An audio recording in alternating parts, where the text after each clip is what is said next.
নামাইয়ে জোরে উপরে শ্বাস টানবেন এরকম।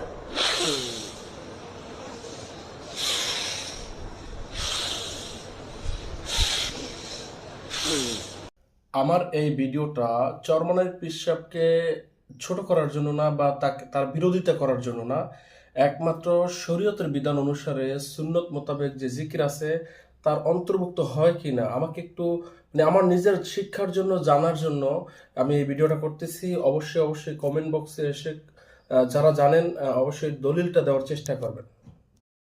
এখন আগে তো জিকির করছেন জবানে, এখন জিকির করবেন শ্বাসে। আপনার পিছনে কিছু সবক আদায় করার পরে আসবেন, আসার পরে মাথার একটু নিচে নামাইবেন, নামাইয়ে জোরে উপরে শ্বাস টানবেন এরকম।